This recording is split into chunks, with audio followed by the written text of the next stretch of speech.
Canadien chante de l'Éternel. Otoye babino lelo lelo.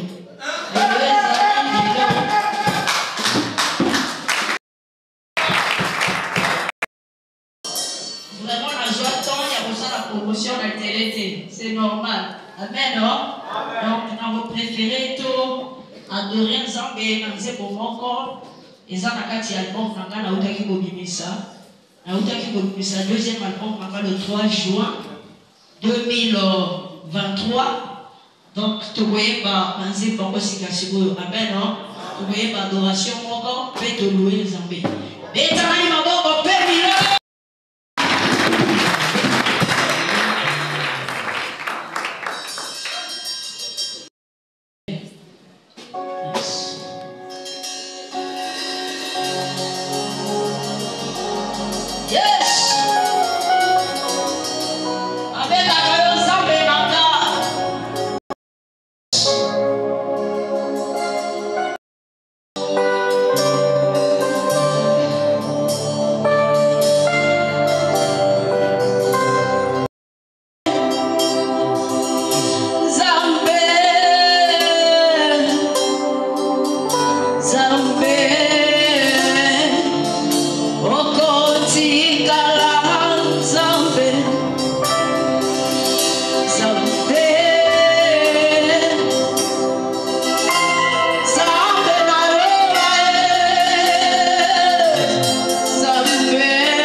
devons apprendre à jeter nos ministères pour le roi. Il est le vrai apôtre. Il est le véritable prophète. Il est le meilleur évangéliste. Il est le vrai, le bon pasteur et le meilleur docteur. Est-ce que nous ne pouvons pas abandonner les téléphones, tout ce que nous avons là, nous tenir debout? Parce que je crois que l'agneau est là.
Pendant quelques minutes, et je vais donc commencer ce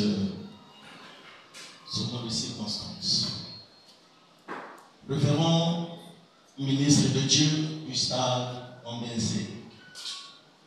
Ministre de Dieu, en vos rangs, fonctions et grades respectifs, j'en profite de vous souhaiter les vœux les meilleurs à vos familles respectives, au peuple de Dieu dont vous avez la charge, je répète, et à ceux qui vous sont proches. Pour moi, c'est une grâce que j'obtiens ce jour pour recevoir une assemblée de prophètes. Vous comprendrez avec moi que les grands hommes de Dieu, nous pouvons les citer, le grand homme de Dieu, Dan Oyedepo, ne sont pas devenus grands hommes de Dieu au Congo. Mais leur grandeur a commencé dans leur propre nation parce qu'ils ont été acceptés par leur nation. La maladie qui ronge le Congo, le Congolais n'est pas accepté chez soi. Si vous pouvez me supporter, s'il vous plaît. La marche d'un ministère divin est comme une échelle subdivisée par des paliers, mais comportant deux extrémités, le bas et le sommet. Et la question qui est posée ici, avec lesquels arriver au sommet, David a connu cette marche. Nous lisons dans 2 Samuel 15 au verset 30. La Bible dit, David monta sur la colline des Oliviers, il montait en pleurant et la tête couverte, et il marchait nu-pied. Et tous ceux qui étaient avec lui se couvrirent aussi la tête et ils montaient en pleurant. Waouh! C'est pourquoi nous devons comprendre ce chemin est ici.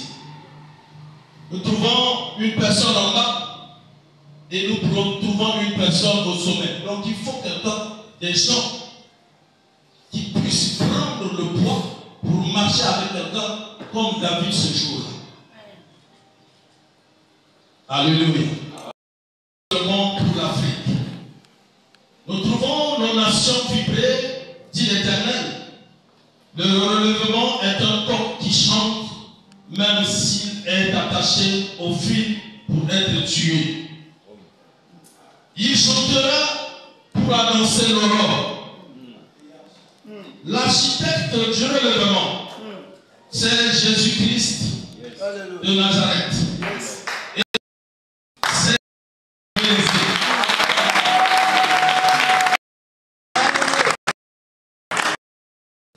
que le regroupement des étoiles dans le ciel augmentera la lumière pour influencer le monde. Dans un jeu de football et dans le monde de la construction, le comportement de chacun pour soi est écarté. Car chacun pour soi affaiblit l'Église. Le relèvement provoque l'étonnement et des troubles dans le camp ennemi. Notre Seigneur Jésus-Christ avait une équipe forte de disciples. C'est pourquoi nous parlerons toujours des actes des apôtres. C'est pourquoi nous ne devons pas mélanger la foi en Christ à la chair, au sentiment, car cela produira un mélange toxique qui finira par tuer l'œuvre du Seigneur. Le mélange de la foi à la foi en Christ nous produit un même esprit qui attire le Saint-Esprit. Comme autrefois les disciples dans la chambre haute, c'est en cela que les divisions seront loin de nous. Nous pourrons lire dans la maison Acte 1, 14, car la Bible dit, tous d'un commun accord. La foi dans la foi en Jésus-Christ nous rend humbles. Et cet esprit de Jésus en nous nous permet de nous soutenir les uns les autres et de nous supporter les uns les autres. Les larmes aux yeux des hommes n'enrichissent pas le cadavre. Sinon, nombreux d'hommes souhaiteraient mourir pour être enrichis. Les larmes sortent des yeux des hommes. Or, les larmes signifient les limitations des hommes. Mais les solutions sortent de la bouche des hommes. Comme autrefois Anne, les larmes aux yeux, mais Samuel, le prophète, sortait de la bouche du sacrificateur Élie.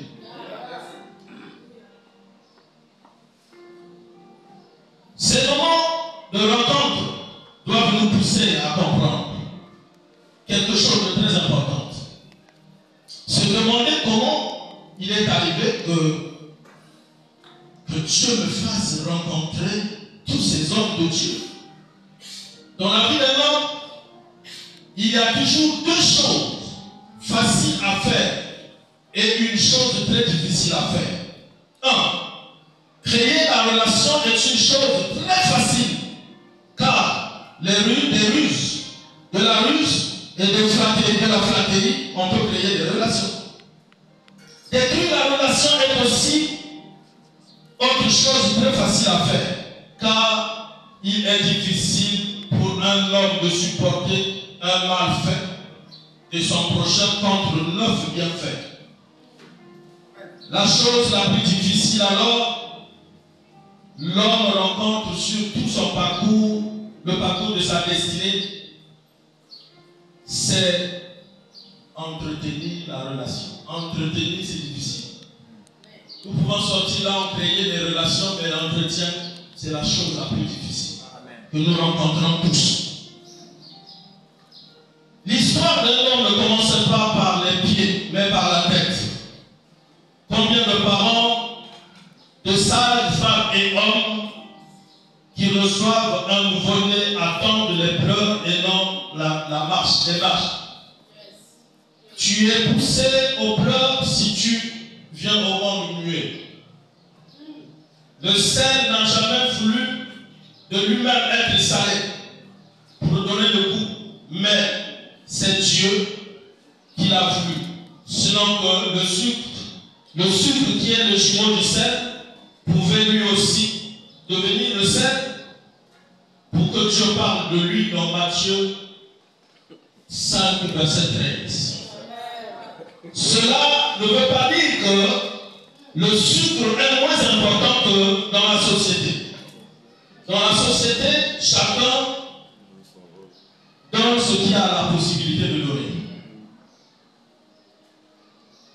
Le visage n'est pas partout, mais le témoignage court et va plus vite.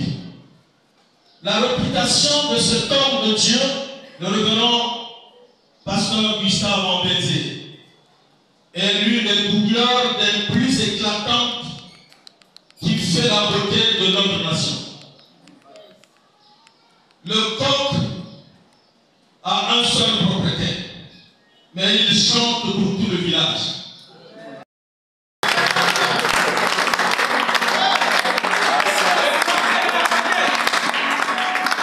Il est dur d'être pauvre. Il est encore plus dur d'être seul. Car Dieu ne nous donne pas la vision pour être seul. Reste un palais doré pour le coq et pour la poule, malgré sa puanteur, la puanteur des lieux. Si tu vois une chèvre dans le repère des lions, il faut avoir peur d'elle. Je crois que nous ne recevons pas notre frère dans la foi, père pour les uns, collègue pour d'autres, comme un lion parmi les chèvres. Non. Le vrai lion ne prête pas ses dents aux autres lions, mais il demande le secours aux autres pour la proie qui leur servira tous. Amen. Le relèvement est une proie qui nous servira tous. Je n'ai jamais vu sur le marché la vente d'une unité de mesure de conscience. En ce que je sache, il n'y a que le Saint-Esprit qui peut rassembler des personnes qui pourront devenir un même esprit. Dans nos déchirures, appliquons donc le principe divin de la main d'association pour l'intérêt de l'avancement de l'œuvre de Christ. C'est pour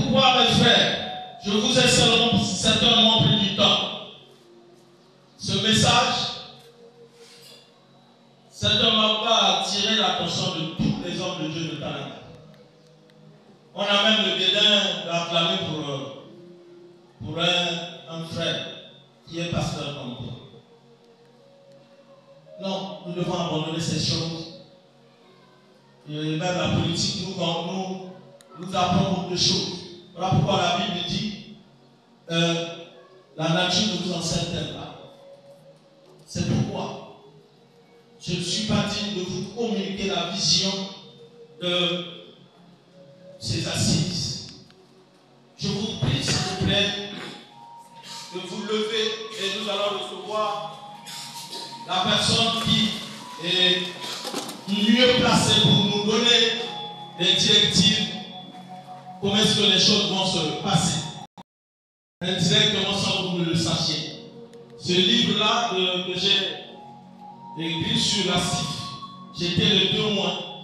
Je crois que vous la lirez et vous saurez que dans les coulisses, il y a des personnes qui vous soutiennent sans que vous ne le sachiez. Alors, avec votre permission, nous allons acclamer pour recevoir le pasteur Gustave Brézé. On acclame le fort.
On se doit de respecter ce que Dieu a donné à l'autre que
accueilli en ses lieux. Alléluia. Donc, merci encore à ce ministère qui est une bénédiction pour plusieurs. Voilà, chers hommes de Dieu, servants de Dieu, j'aimerais vous partager, non pas rappeler toute la vision que nous connaissons parce qu'on l'a mis ensemble depuis un certain temps. Nous travaillons avec vous depuis un certain temps. Mais j'ai voulu ces réunions parce que vous savez, rien n'est acquis dans les choses spirituelles. Ce n'est pas un acquis. Je ne peux pas. L'erreur que Josué et les autres ont eu, c'est que quand ils ont eu la victoire à Jéricho, ils ont pensé que le reste serait très facile. Et dans une toute petite ville comme Haï, ils ont échoué alors que devant une grande muraille, ils ont eu la victoire. Donc pour moi, c'est toujours un défi. Pour moi, c'est un nouveau challenge. Je dis chaque édition a ses réalités. Donc à chaque édition, je me donne le devoir de revenir vers vous. Pour dire que j'ai encore besoin de vous. J'ai besoin de votre onction, votre main d'association pour pouvoir exprimer ce que Dieu m'a donné pour cette année, mais en réalité qui concerne l'Église. Je disais ce matin à une autre réunion qu'on a eue là-bas en Gali que le ministère ou la vision, pour être simple, c'est un fardeau. Mais plus le fardeau est lourd, plus on a besoin de beaucoup d'épaules pour le porter.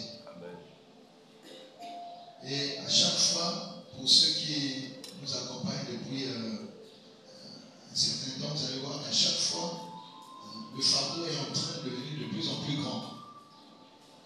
Donc si des années passées, j'ai eu besoin de vous, ce n'est pas maintenant que ça a pris l'ampleur que je peux prétendre pouvoir tout faire seul.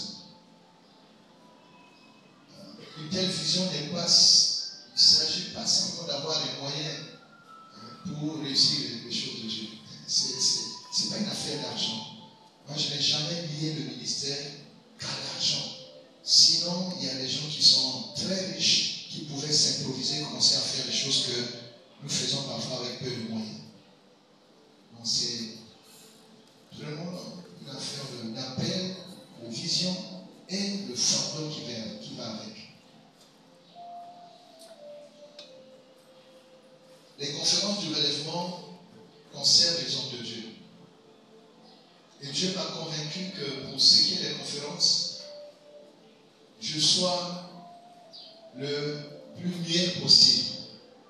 Vous allez voir que pour les conférences, ce sont d'autres hommes de Dieu qui parlent. Moi, j'interviens surtout, et je ne m'en cache pas, je suis plus à l'aise dans la dimension évangélique de mon ministère. Mais parfois, suivant les besoins, les réalités, vous pouvez avoir un thème, c'est comme Dieu vous a parlé, c'est quand même vous qui avez le message. Mais après le passage des orateurs, parfois Dieu peut vous pousser à ajouter quelque chose. À chaque fois que je suis intervenu à une conférence, c'est souvent le matin même que j'ai écrit parce que Dieu me dit ajoute ça à tout ce qui a été dit. C'est pour compléter ce qui a été dit. Sinon, initialement, j'organise pour que les hommes de Dieu viennent parler et que je sois assis en train d'écouter et de noter. Donc je ne le fais pas vraiment pour ma personne comme telle. Et nous sommes tous ici les hommes de Dieu, nous organisons des conférences. Il est plus facile d'organiser une campagne d'évangélisation que d'organiser une conférence de ministre de Dieu. Ça demande beaucoup plus de travail, de ressources même. C'est difficile de rassembler les hommes de Dieu. C'est pour ça que j'ai beaucoup de respect quand vous pouvez laisser vos églises et venir comme ça à une réunion pareille. Amen. Amen. Donc c'est pour l'église. J'ai beaucoup de mal à parler après Pasteur Mani parce qu'il a tout dit. Je n'ai plus besoin de vous convaincre par rapport à cela. J'honore vraiment la grâce qu'il porte. Il est, comme le fils a dit, il est ecclésiaste. Est-ce qu'on peut valider ce nom?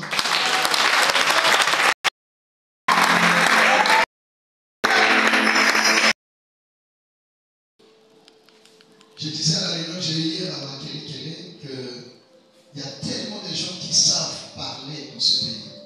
Il y a des ministres de Dieu dans ce pays qu'on n'a pas encore écoutés.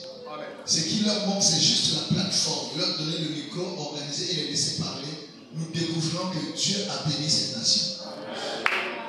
Donc quand on a la possibilité de le faire, on ne peut pas se prévaloir d'être le meilleur de tous. C'est avec humilité une fois de plus et vraiment que je viens devant vous. Amen. Alors le relèvement, c'est le mouvement, c'est la fusion. Mais à chaque édition, Dieu nous donne une pensée sur laquelle nous partageons, que nous débattons et que les hommes de Dieu essaient, de développer chacun suivant les sous-thèmes que nous pouvons ne pas proposer. Il vous souviendra qu'en 2021, le thème c'était le nouveau départ. 2021, on avait été arrêté au deuxième jour, le matin. C'était très difficile. C'était pénible. Et je vous dis, c'est parce que c'est de Dieu. Mais sinon, après 2021, on pouvait s'arrêter. Et on pouvait arrêter. Allez vous organiser, vous inviter les hommes de Dieu. Vous avez près de 60 personnes sur place. Et on vous arrête le matin du deuxième jour. Même si on ne compte pas sur les téléphones, c'est quand même le jour où parfois on fait des appels, ça fait amortir. Mais après, il faut se débrouiller pour faire répartir les orateurs, payer les hôtels, payer tout ça. C'était fait vraiment pour briser et arrêter ce mouvement. Et donc Dieu est fidèle. Voilà, Dieu nous a aidé à survivre, à nous relever pour ce relèvement. Amen. Donc c'était le nouveau départ. Et je pense que c'était vraiment un nouveau départ. Parce qu'après cette épreuve, Dieu a commencé à faire des choses autrement. En 2022, le thème c'était le mandat divin. Je rappelle ces thèmes pour que finalement nous voyons quand Dieu me les donne, je ne pense pas forcément à. Mais après, je me rends compte que ça s'agence, ça s'harmonise. En 2022, c'était le mandat divin et en 2023 passé, c'était monte ici. Alors, pour Montici qui a fait l'objet d'un livre qu'on n'a pas pu présenter l'année passée parce qu'il y avait beaucoup de problèmes techniques au niveau de l'impression et qu'on a dû présenter il y a quelques semaines. Alors, pour 2024, la pensée que Dieu nous a donnée à partager avec les hommes de Dieu, qui fera donc l'objet des interventions des orateurs que Dieu a inspirés. Cette pensée, elle est tirée de Actes des Apôtres, chapitre 13, verset 47. Nous prenons l'extrait qui dit « Je t'ai établi pour que tu sois la lumière des nations. » Je t'ai établi pour que tu sois la lumière des nations. Mais le verset continue. Et pour que tu apportes le salut dans le monde. Amen. Donc ça c'est la pensée qui va être développée. J'aimerais quand même dire quelque chose sur ce thème. Comme je le disais ce matin, les hommes de Dieu, je ne peux pas vous inviter comme les gens qui viennent à une campagne d'évangélisation. Vous venez tout découvrir là. J'aimerais motiver cette invitation. Essayez de vous donner une idée de ce que Dieu m'a dit. Mais après là-bas, les hommes de Dieu développeront encore, le Saint-Esprit les inspirera. Donc dans ce thème, vous avez un verset, vous le prenez, il est développé suivant les besoins. Vous donnez le même verset à un pasteur, il vous parlera comme un pasteur. Vous le donnez à un apôtre, il va le développer comme un apôtre. Vous le donnez à un prophète, il va sortir du prophétique là-dedans. Donc, je ne dis pas que c'est ce que ce verset veut seulement dire, mais je donne la pensée influente que Dieu a donnée pour cette édition. Donc, je t'ai établi pour la lumière des nations. Ce que j'ai reçu du Seigneur, c'est qu'il y a le volet salut, le salut que nous devons apporter. Là où Jésus n'est pas encore arrivé, mais nous l'y amenons. Il nous a appelés, il nous a équipés et il nous envoie pour que nous portions cette lumière et nous la portions à ceux qui en ont besoin. Là où il y a des ténèbres, que par nos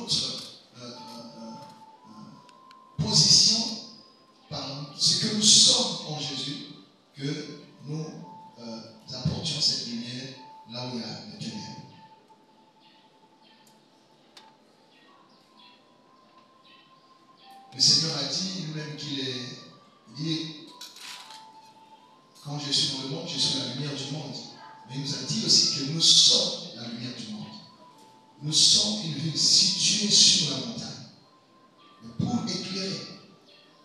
Donc, la pensée pour ce événement 2024, c'est que nous éclairons par notre position. Nous apportons le salut. C'est un message aussi évangélique. Pour dire que l'Église ne doit pas se complaire des bâtiments que nous construisons.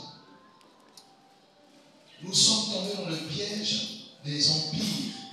Dieu vous appelle, vous avez l'idée d'avoir une parcelle, vous construisez, vous avez un beau bureau, vous avez une église très bien, et pour vous, le but est atteint. Non. Il y a encore des hommes qui attendent la lumière que nous avons. Il y a encore un peuple, le Seigneur dit à Paul, dans Acte 18, verset 9 à 10, il dit lève-toi, marche, parle. Personne ne mettra la main sur toi, car j'ai un peuple nombreux à sauver dans cette vie. Donc, au-delà des structures, des infrastructures que nous pouvons avoir, sachant que le travail continue. Donc, nous devons continuer la marche, pour reprendre cette expression qui n'est pas fausse. Amen, amen, amen. Vous savez, Pierre, à un moment, il était emprisonné, il a pensé que tout était fini, il a jeté son manteau, il a enlevé la ceinture, il a enlevé son zèle, les sandales. L'ange est venu dire, mais qui t'a dit que Dieu a fini avec toi? Réveille-toi, le travail continue. Alléluia. Donc, nous devons toujours avoir à l'esprit que, en plus du peuple que nous avons dans nos églises tous les jours, mais il y a encore un peuple à sauver. Donc, la lumière est attendue quelque part là où il y a encore des ténèbres. Dans les villages, à l'école, à l'université, partout où nous pouvons être, nous devons apporter cette lumière. C'est le but pour lequel Dieu nous a établis. Il a dit, ce n'est pas vous qui m'avez choisi, mais c'est moi qui vous ai choisi. Et je vous ai établi afin que vous alliez et que vous portez du fruit et que votre fruit demeure. Donc, nous devons continuer à porter des fruits et ce fruit va demeurer. Donc, dans ce passage, c'est aussi pour nous rappeler que la mission continue. On a toujours besoin et on a encore besoin de la lumière que nous portons. Donc, la dimension du salut.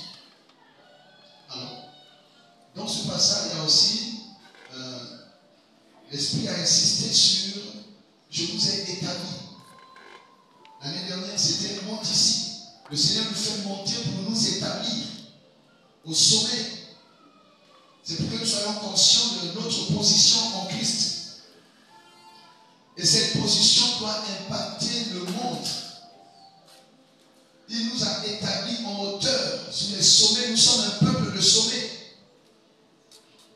Je disais il y a quelques temps, je crois que je le dirai encore à ce relèvement, que le souci que nous avons, cher ministre de Dieu, et qui fait que notre voix ne porte pas assez, c'est parce que nous avons décampé, nous avons laissé les sommets aux autres.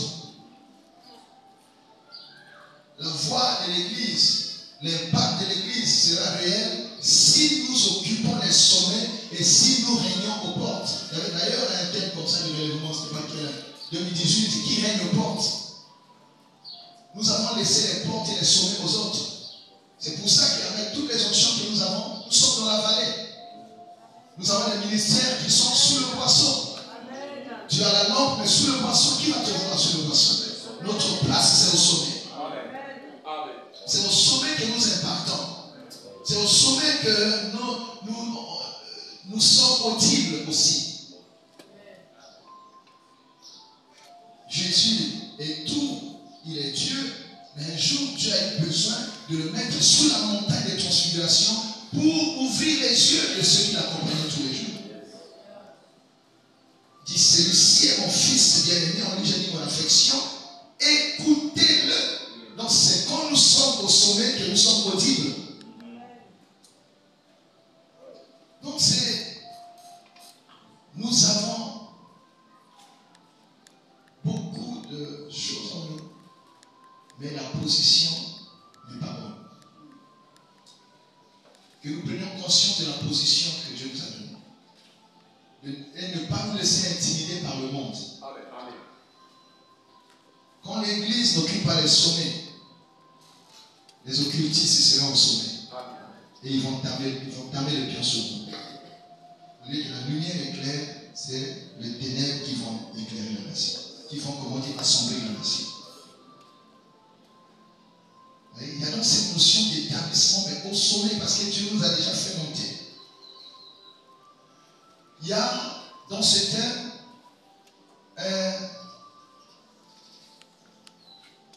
non dit, c'est la royauté.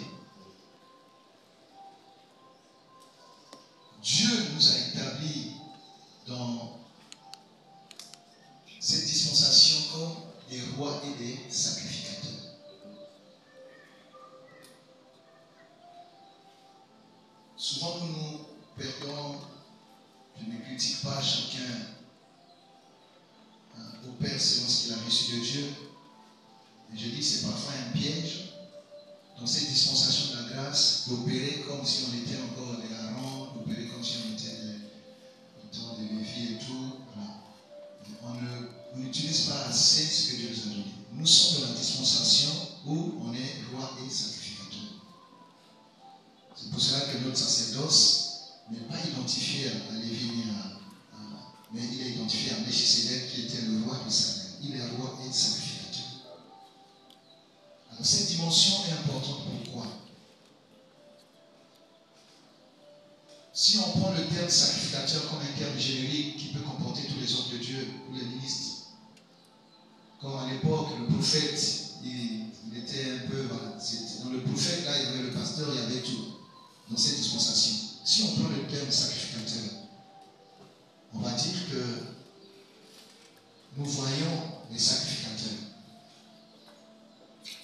Nous avons les apôtres, nous avons les docteurs, nous avons les prophètes, nous avons les évangélistes, nous avons les pasteurs. Mais où sont les rois? Où sont les rois?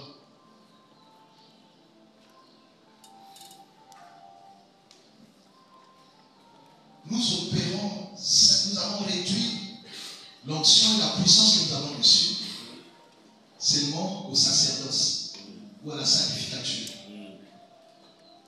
Mais nous avons négligé la royauté. Ce qui fait que l'Église est handicapée. La royauté donne la force à la sacrificature. Mais il est aussi vrai que la royauté sans la sacrificature ne sert pas les intérêts de Dieu. C'est comme cela que les deux sont, comment dire, complémentaires et marchent ensemble. J'ai lu ce matin la réunion où on était là-bas, Zacharie 6, verset 13. J'insiste sur la royauté. Donc le règlement 2024 va être un règlement où on va beaucoup parler de la royauté. Zacharie 6, oui, verset 13. Il bâtira le temple de l'Éternel. Il portera les insignes de la majesté. Donc là, on parle du roi qui porte plutôt les insignes de la majesté. Oui. Il s'assiera et dominera sur le... Il n'y a pas de roi sur son trône. Il sera assis sur son trône. C'est le roi ici. Oui. Il sera sacrificateur sur son trône. Ce roi sera sacrificateur. Il est assis sur le trône. Il est en même temps sacrificateur. Amen. Wow. Le roi qui veut être sacrificateur. C'est bon, c'est ça? Non. Oui.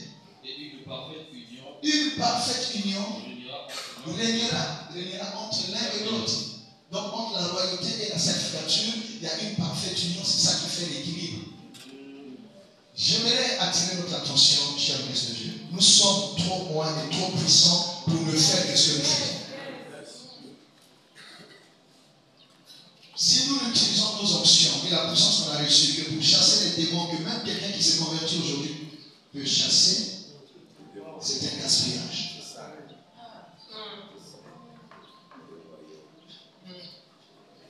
L'onction que Dieu a déposée en nous, elle est aussi royale.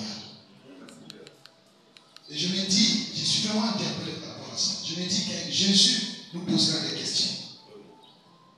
Qu'est-ce que vous avez fait à deux ou avec l'onction royale. Il y a trop d'onction à l'église. Ce qui fait que parfois nous chassons les démons même quand ils ne sont plus là. On peut pousser quelqu'un qui tombe, on se console de ça. Non. C'est-à-dire quand on les a chassés les démons, qu'est-ce qu'il faut faire maintenant? Il faut conquérir le monde, il faut bâtir, mais attendez, il faut maintenant impacter le monde par votre position.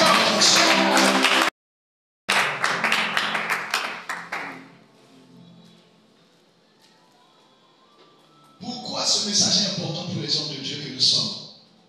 Parce que nous sommes des leaders, nous sommes pères, nous sommes des que nous portons. Il ne voyait en son fils que le petit berger. Il a fallu un prophète pour voir que dans le berger là, c'est caché un roi. Souvent nous détournons les destinées des personnes que Dieu nous envoie.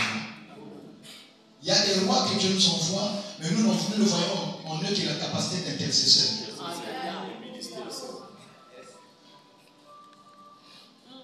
Il y a parfois des gens qui ont l'onction pour faire des affaires. Vous êtes là? Mais nous les bloquons à être en permanence à l'église du matin au soir. Quelqu'un entend cela? Moi, vraiment, ça me travaille. Et Dieu m'a dit finalement que la provision que nous cherchons, et vous savez, parfois, Dieu m'a interdit ça. C'était pour ça que voilà, je souffre un peu plus pour organiser, mais ce n'est pas un problème. Je le fais. Un jour, une fille qui est avec moi à l'église a pensé à porter à son chef, qui a une autorité, c'est un ministre, un faire-part. Je n'ai pas demandé. Donc quand il va donner ce faire-part, le ministre va se moquer de moi. Mais votre pasteur, quand Dieu l'a appelé, votre Dieu, il ne lui a pas donné les moyens pour organiser ces choses. La fille était brisée. Et c'est quelques temps après qu'elle est venue me l'avouer. J'ai dit, Seigneur, ça, c'est pas moi. C'est toi qui peux répondre à ce type de moquerie. Parce que tu as dit que ce n'est pas vous qui m'avez choisi. Je ne me suis pas levé de moi-même. Parce que cette vision est de toi. Je n'en verrai plus jamais faire par la quelqu'un. Si tu es dans cette affaire, toi-même, tu seras le budget de ce programme. Amen. Je ne peux pas vous expliquer. Bon, il y a un peu ce qu'on dit, je le prends. Les gens qui me regardent me disent, ah, c'est un milliardaire. Je dis Amen à cela. Yes. Je dis Amen. Mais ces milliards ne sont pas encore de mes mains. Ce qui est vrai, j'aime le Seigneur. Et si jamais il met les milliards entre mes mains, il sait que ces milliards-là feront des choses pour lui. Mais vous allez voir donc que depuis, on arrive à organiser. Je ne peux pas vous expliquer comment ça se passe. Je ne peux pas vous expliquer. J'ai une grande église par la foi, mais ce n'est pas aussi grand que certaines églises de ma vie. Mais je ne sais pas expliquer comment on arrive à le faire. Hier encore, les enfants m'ont montré le budget. Je n'ai pas regardé 2 fois. J'ai fermé. On a juste un peu dépassé la moitié du budget. Mais je suis serein. Je sais que ça se fera. Amen. Paul a dit, dans Thessaloniciens, si je ne me trompe pas, chapitre 5, verset 24, celui qui vous a appelé est fidèle, c'est lui qui le fera. Il le fera. Voyez-vous? Pourquoi je dis ces exemples? C'est pour dire qu'on peut avoir beaucoup d'onction, mais si on n'a pas d'argent, notre onction ne sera pas respectée. Amen. Et pour qu'on soit respecté, nous devons développer ce côté royauté. Si Dieu élève les rois dans nos ministères, on souffrira moins dans l'exercice du ministère. Faire des communiqués, donne-moi l'argent. Non, il y a un enfant qui peut se lever. Voilà, papa, cette année, quelqu'un a fait ça l'année passée, 2 ou 3 enfants. Cette année, papa, ne pensez plus préparer les congrès, je m'en occupe. Les rois ici, ce sont des hommes et des femmes que Dieu élève en dignité dans la nation, dans le monde, et qui deviennent une provision pour le royaume. Des gens qui ne sont pas riches pour eux-mêmes, mais qui croient et qui savent, qui tiennent de Dieu leur richesse, que Dieu est la source de leur bénédiction. Et quand il y a des défis du royaume, ils mettent ces moyens à la disposition de Dieu, comme David a dit, nous te donnons ce que nous avons reçu de toi. Nous avons besoin de ces hommes dans nos ministères. Quand il y a un programme, parfois on ne fait même plus les appels. 2, 3 personnes se lèvent. Il y a des églises. Ici, c'est un peu rare, mais ça commence à venir, surtout en Afrique de l'Ouest, où on ne fait pas les appels pour organiser les programmes. Il y a des gens déjà qui savent ça, c'est moi, les hôtels, c'est moi, les voitures, c'est moi. Et le visionnaire est tranquille en train de chercher Dieu. Mais notre église souffre encore on a beaucoup travaillé sur la sacrificature. Nous avons négligé la royauté. Nous envions parfois les rois qui sont élevés par des voies que nous ne maîtrisons pas. Au lieu de travailler sur ceux que Dieu nous a envoyés, qui sont parfois aujourd'hui encore une forme de vide, mais que notre onction, Dieu nous les envoie parce que Dieu nous a donné la capacité d'impacter, de révéler, de manifester ses lois dans le monde. Donc ça va être ces deux volets, le volet salut, mais aussi le volet impactation. Ceux qui sont élevés, ceux qui sont manifestés de par notre onction, bien aimés, ils ne pourront pas nous abandonner. Quelqu'un qui est venu, rien dans ton église, par ton onction, par ton bon, il y a des ingrats, ça on n'en verra jamais. Pour les derniers temps, on dit que les gens seront ingrats, ça ne manquera pas. Mais il y aura quand même des hommes fidèles qui resteront là, qui t'accompagneront jusqu'à l'origine.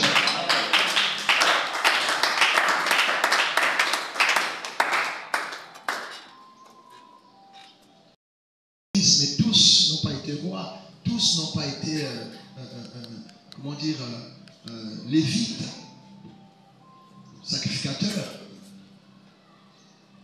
Donc ici c'est un appel, une interpellation aux leaders et aux pères que nous sommes. Tout homme de Dieu est un père. Dès lors que tu rassembles des gens qui quittent leur maison, viennent t'écouter, ils attendent de toi la sémence. Amen. Et en cela, c'est une responsabilité de faire de ces hommes et de ces femmes, de les déployer selon leur destinée.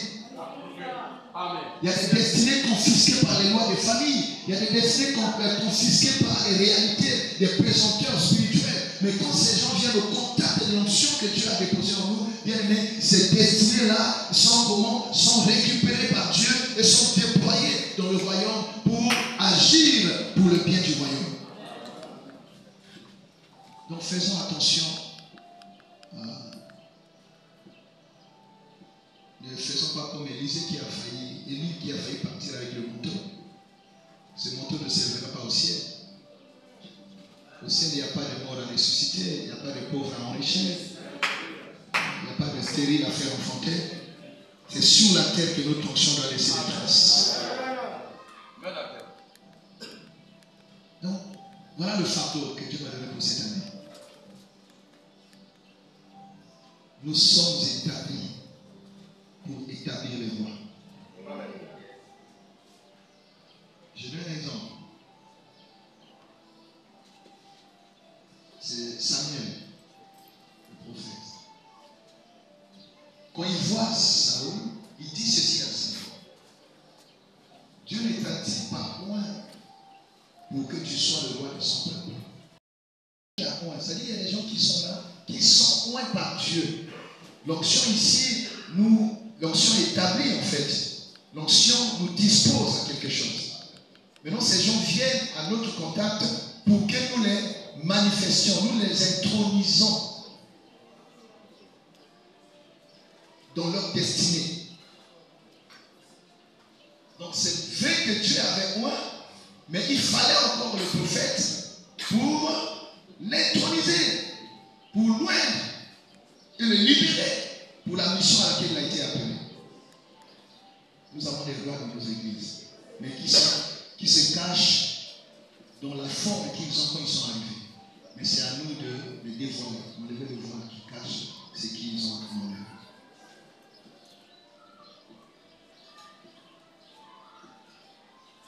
Jésus lui-même a vécu ça. Jésus avait des très bons disciples qu'il a formés pendant 3 ans et demi. Il y avait des prophéties qui non seulement avaient annoncé sa naissance, mais il y en a aussi qui ont annoncé sa mort. Et il y en a aussi qui ont annoncé même son ensevelissement. Indiquant même quel est le type de sépulcre qui devait accueillir son corps. Mais parmi les disciples, il n'y avait aucun disciple qui avait un sépulcre qui répondait au standard de la prophétie. Pierre ne pouvait pas avoir un sépulcre parmi les riches. Personne. Jésus meurt, son corps traîne. C'est le sabbat, la nuit tombe bientôt, il faut faire vite. Mais il y a une prophétie qui traîne. On doit l'enterrer parmi les grands.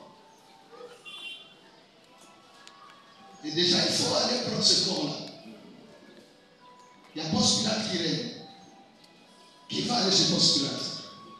Pierre, s'il se présente tout de suite, on l'arrête. Et on ne les connaît pas au palais. Et en situation d'urgence, sans demande d'audience, comment il va entrer? La Bible dit qu'il y avait un disciple du Seigneur qui n'était pas parmi les 12. Joseph d'Arimathée. Il était roi. Alléluia. Et lui, il n'a pas caché sa chrétienté, on va dire comme ça, sa position en Christ. Il est allé tout de suite voir sans audience Ponce Pilate. Et quand il arrive à la porte, on dit, c'est Joseph qui est là.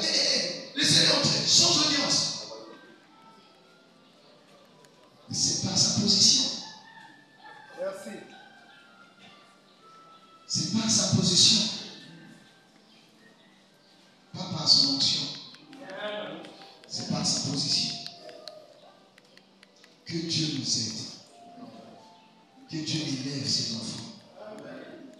Que Dieu nous donne des ministres. Que Dieu nous donne des députés. Que Dieu nous donne des sénateurs. Que Dieu nous donne des juges, des avocats. Quand nous aurons ces gens partout, tu as un problème au tribunal. Mais c'est le temps de ta prière, tu as une retraite de prière. Le pasteur n'a pas allé là-bas au tribunal. Il est là, comme souvent on nous respecte quand on ne respecte pas quand on va enseigner. Non, il va répondre à une convocation à la police. Non, il est aligné là-bas. Non, il y a des lois là-bas qui vont résoudre ça. Et le pasteur est tranquille en train de chercher Dieu pour le peuple. Joseph d'Arimathée a pris le corps. Donc par sa position, il a pris le corps. Et par sa position, il avait un bon sépulcre. Jésus a été enterré digne selon les standards de la prophétie qui le concernent. Il y a des prophéties qui traînent parce qu'on n'a pas les personnes avec lesquelles les personnes apprennent. Et ces personnes sont là. Que Dieu ouvre les yeux d'un prophète pour qu'il détecte le roi qui se cache dans le berger.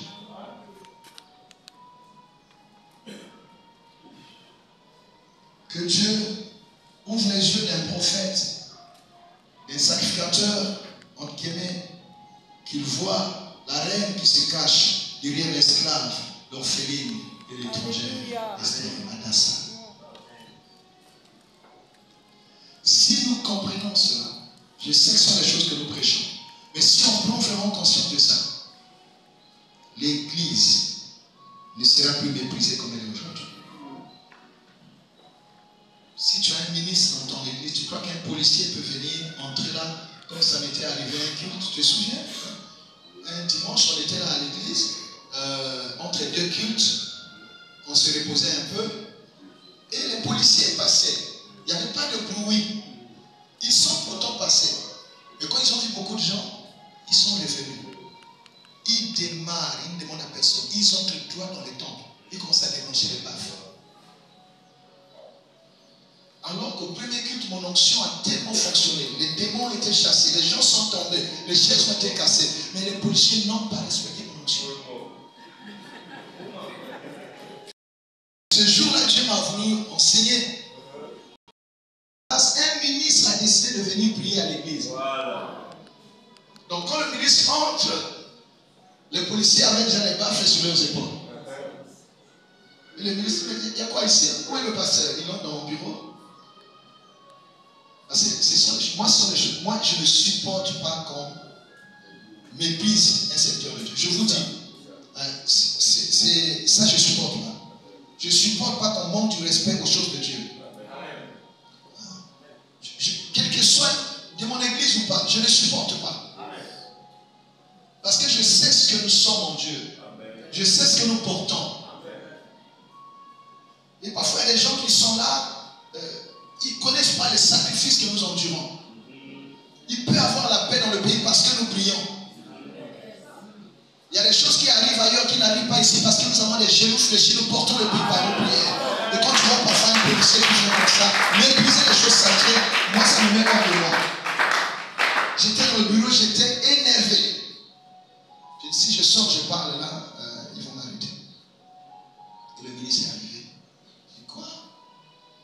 Le ministre, il dit, ok, le numéro de votre chef. Je parle à votre chef. Il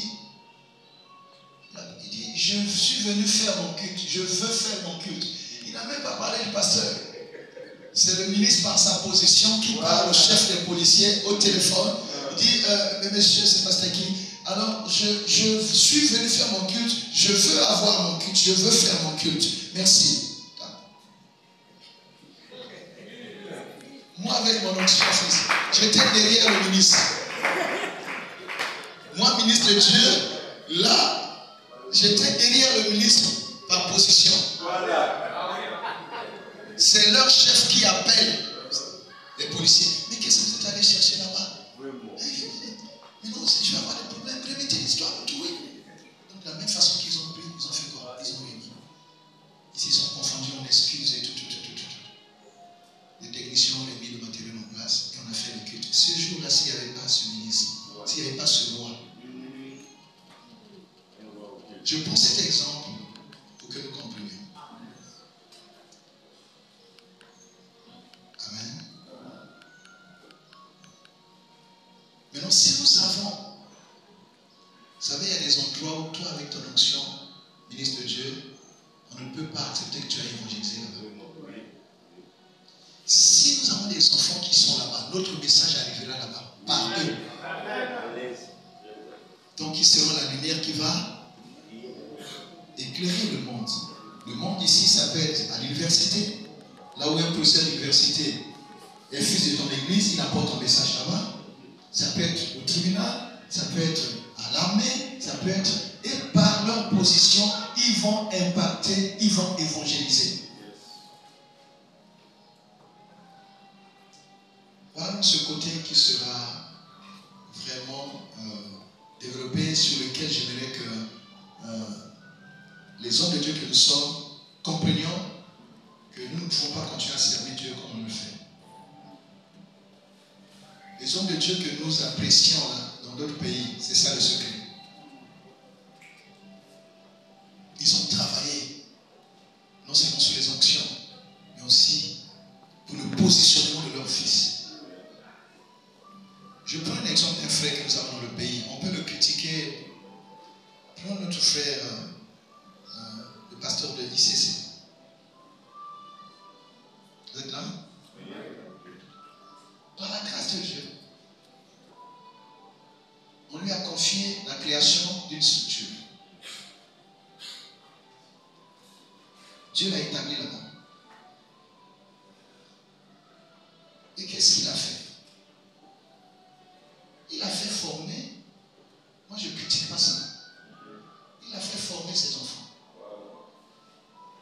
Il les a envoyés en formation. Ils sont ingénieurs de télécommunications, ils sont ingénieurs au numérique, ils sont ingénieurs de tout. Ils répondent aux standards que l'État demande. Puisque l'État est laïque, on ne lui reprochera pas d'avoir engagé les chrétiens. On prendra les gens par rapport à leur diplôme, à leur CV. Et ils ont les bons CV. Mais ils sont loin. Donc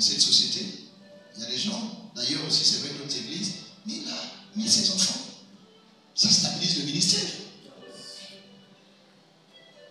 Ceux qui sont là que Dieu a élevés, quand il y a la dîme, est-ce que vous savez que dans nos églises, il y a des gens qui envoient la dîme à quelqu'un qu'ils ont suivi sur les réseaux sociaux et tout ça.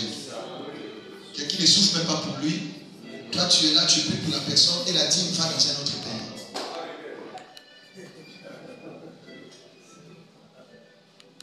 On voit quelqu'un qui est en train de passer. Ton fils à l'église l'adopte maintenant comme son père. Et sa dîme à lui, il l'envoie. Mais quand vous avez des personnes que vous avez vraiment enseignées, façonnées comme ça, que vous avez établies par votre onction, il y a des appels de fonds que vous ne ferez pas. Vous ne voyez pas que le frère est en train de travailler dans le repos. Je ne sais pas tout son ministère, mais il fait les choses sans bruit. Il a ce qu'il faut. Il a une position qui fait que, parce que le roi attire les rois, et le cadre attire les cadres.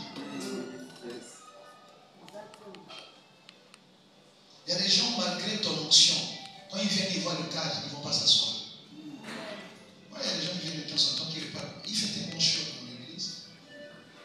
Ils aiment le message. Ils aiment le messager, mais le cadre leur correspond pas. Ils repartent. Donc, travaillons ces aspects qui vont consolider notre leadership aussi dans la nation. Dès que tu as 3-4 ministres dans l'église, les autres vont suivre. Dès que tu as un officier général, toute sa troupe va venir. Dès que tu as un député, tout son bureau l'accompagne. Quand tu as un ministre, il y a sa garde qui viendra. Il y a parfois son directeur de cabinet pour faire plaisir à son ministre. Il peut venir ce jour-là. Et quand tu as des gens comme ça à l'église, tu as des offrandes qui te donnent le repos. Amen.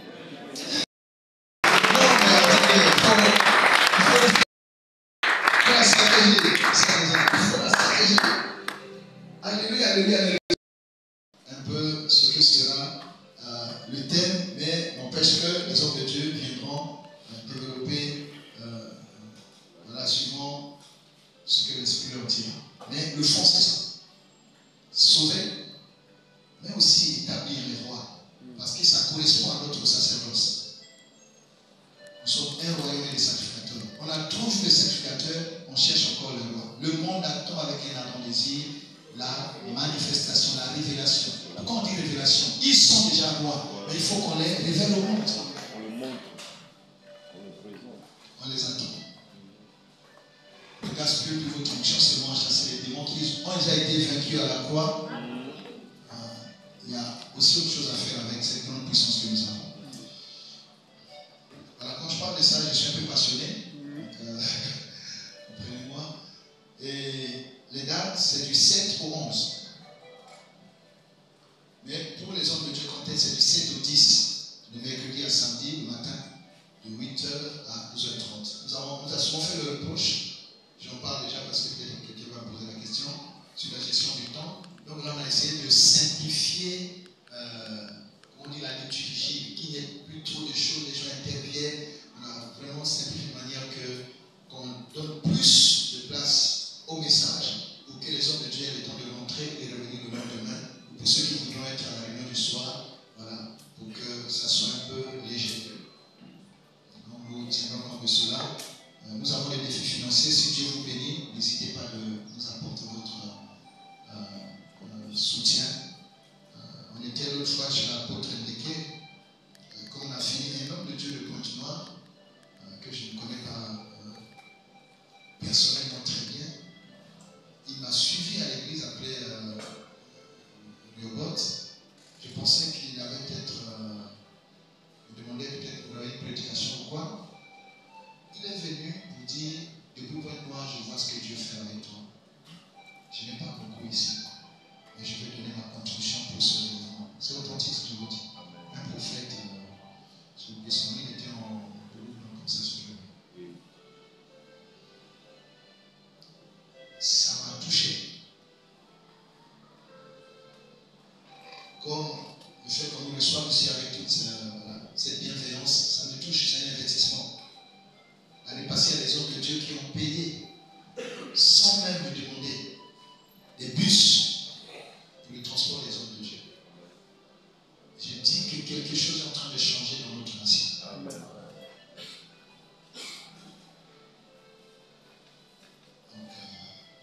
force et mon unité.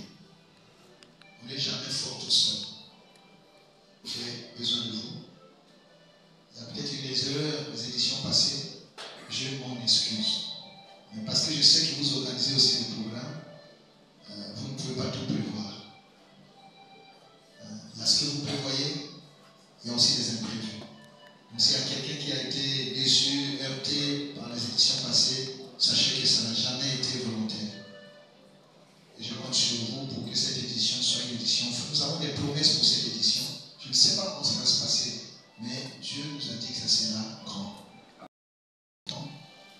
Merci pour votre amour. Et je ne doute pas que nous serons ensemble à partir du 7 au Palais des Congrès. J'ai oublié de parler des orateurs, c'est ça? Bon, c'est déjà... Hein? Je peux en parler rapidement. Donnez-moi encore 2 minutes, s'il vous plaît. Il y a une chose, vous allez vous rendre compte qu'on a commencé la communication avec beaucoup de retard. On a commencé que ce matin. Pourquoi? Parce qu'on n'avait pas encore d'autorisation. Le relèvement bénit l'Église, bénit la nation, mais comme il a dit, il y a tellement de combats. D'habitude, on nous donne l'autorisation avant le 1er, ce qui nous permet de communiquer déjà à partir du 1er janvier. Et cette fois-ci, ils ont carrément ignoré. J'envoyais les enfants là-bas tous les jours.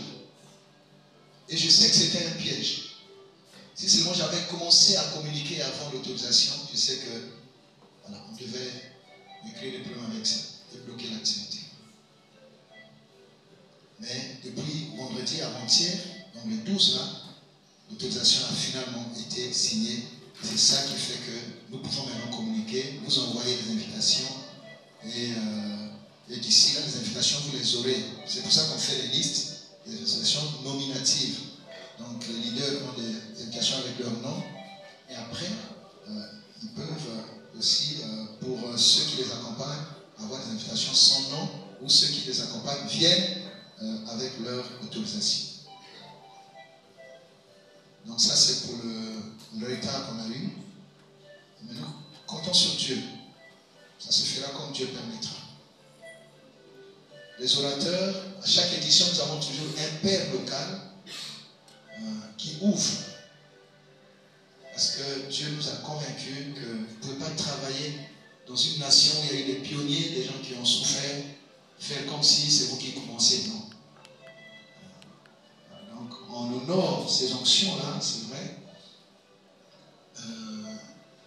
Mais aussi, c'est pour affermir l'unité du corps de Christ et les mettre en confiance.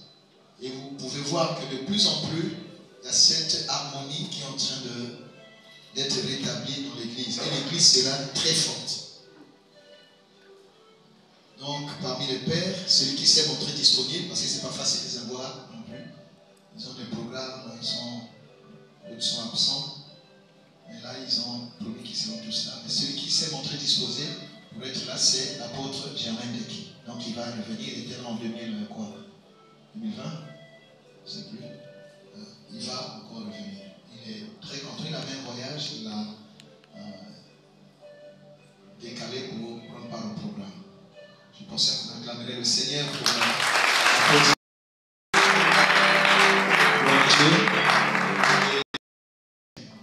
Donc pour parler de la royauté, nous aurons un homme de Dieu qui viendra de l'NDC, qui est l'un des conseillers du président là-bas, conseiller spécial, qui est apôtre du Seigneur. Il travaille avec l'apôtre Dalo aussi.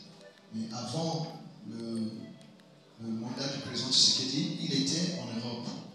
Et c'est là aussi qu'il est, je crois, celui qui a béni même leur mariage.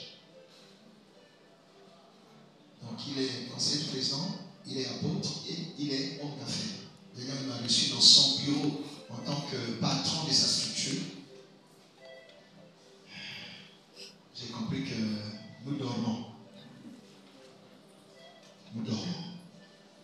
Il y avait plein de partenaires qui étaient là. Il était assis en tant que patron de la structure. Là, il parle comme homme d'affaires. Et après, il les a laissés, il est venu recevoir maintenant comme apôtre qui reçoit un pasteur. Et quand il est au palais, il est conseiller spécial du président. Je crois qu'il peut nous parler de la royauté. Donc, ici, là, c'est l'apôtre Jacques Camoudia. Il était là le long passé, il n'était pas orateur, il était intervenu un peu. Vous avez vraiment honoré ce temps. Et Dieu m'a convaincu de le faire venir. Cette fois-ci comme orateur. Troisième orateur, c'est un papa de plus de 40 ans de ministère qui réside aux États-Unis et qui a les églises également en RDC, surtout partie Est et Afrique australe. C'est mon homonyme, Gustave Tibambé. Quand vous allez sur Internet, quand vous tapez pasteur Gustave, généralement ce sont les deux noms qui sortent. Si ce n'est pas Tibambé, c'est en Benzé, mais généralement c'est son nom qui sort en premier. Il a un grand ministère et grandes églises. Il m'a reçu l'année passée là-bas à Lumbashi. Je n'étais pas seul, j'étais avec l'apôtre Boaro qui était avec moi dans la mission. Et on a fait près de 2 semaines là-bas. Je travaille dans ces églises, dans l'église de ses fils. Une leçon d'humilité. On voit ce que Dieu fait avec lui, qu'on voit ce qu'il a, mais on voit sa façon d'opérer. Je dis, on a encore des choses à apprendre. Et l'année passée, il était là, seulement pour écouter. Cette fois-ci, j'ai dit, je vais honorer cette grâce. Et dans son église, il a des hommes élevés, mais des grands hommes d'affaires. Mais quelle simplicité!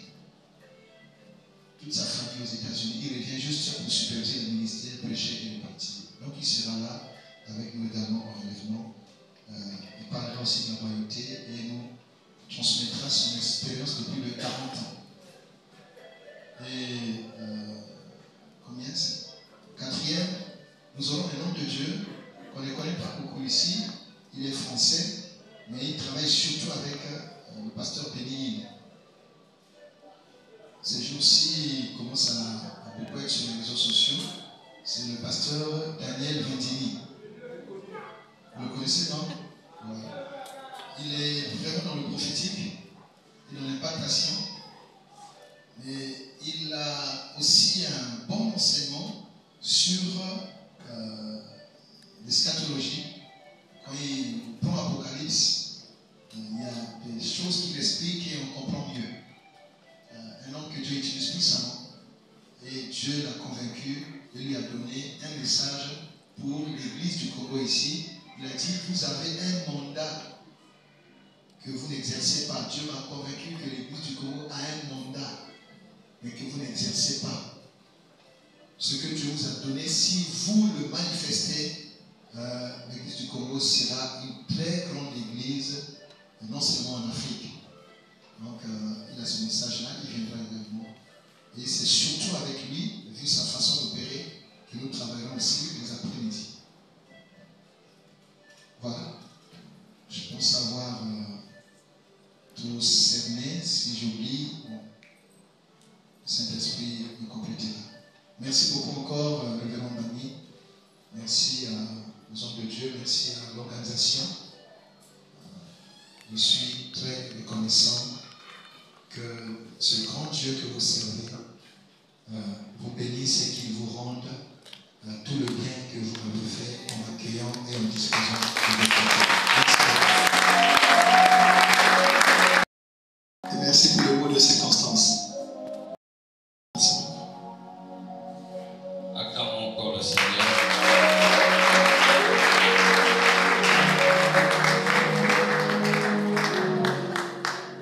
Alors après tout ce qu'il vient de se dire, est-ce que nous pouvons dire un mot au Seigneur? Est-ce que nous pouvons prier pour le relèvement?